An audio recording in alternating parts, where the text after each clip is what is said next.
8 साल का एक बच्चा 1 रुपए का सिक्का मुट्ठी में लेकर एक दुकान पर जाकर पूछने लगा, क्या आपकी दुकान में ईश्वर मिलेंगे?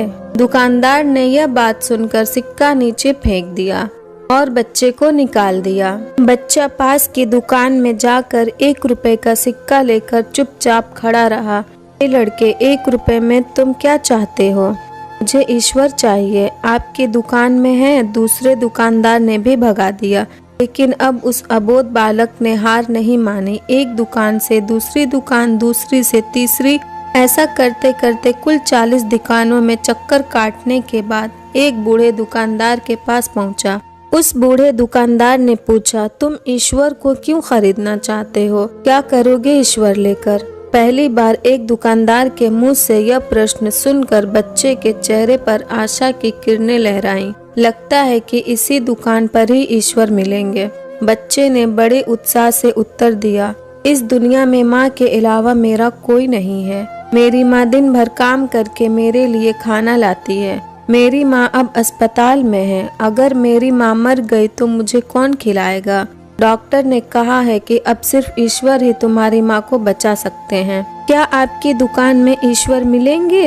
हाँ मिलेंगे। कितने पैसे हैं तुम्हारे पास? सिर्फ 1 रुपए। कोई दिक्कत नहीं है, 1 रुपए में ही ईश्वर मिल सकते हैं। दुकानदार बच्चे के हाथ से 1 रुपए लेकर उसने पाया कि 1 रुपए में 1 गिलास पानी के अलावा बेचने के लिए और कुछ भी नहीं है। इसलिए उस बच्चे को फिल्टर से 1 गिलास पानी भर कर दिया और कहा, यह पानी पिलाने से ही तुम्हारी माँ ठीक हो जाएगी। अगले दिन कुछ मेडिकल स्पेशलिस्ट उस अस्पताल में गए।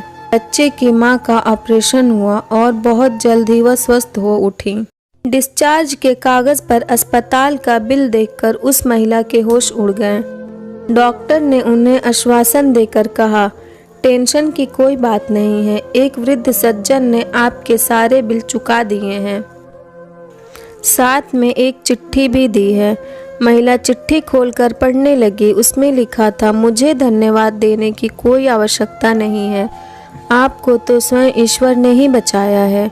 मैं तो सिर्फ एक जरिया हूँ। यदि आप धन्यवाद देना ही चाहती हैं तो अपने अबोध बच्चे को दीजिए, जो सिर्फ 1 रुपए लेकर नासमझों की तरह ईश्वर को ढूंढने निकल पड़ा। उसके मन में यह दृढ़ विश्वास था कि एकमात्र ईश्वर ही आपको बचा सकते हैं। विश्वास इसी को ही कहते हैं। ईश्वर को ढूंढने के लिए करोड़ों रुपए दान करने की जरूरत नहीं होती। यदि मन में अटूट विश्वास हो तो वो 1 रुपए में भी मिल सकते हैं। ये स्टोरी आपको अच्छी लगी हो तो हमारे वीडियो को लाइक करें और नए हैं तो हमारे चैनल को भी सब्सक्राइब करें।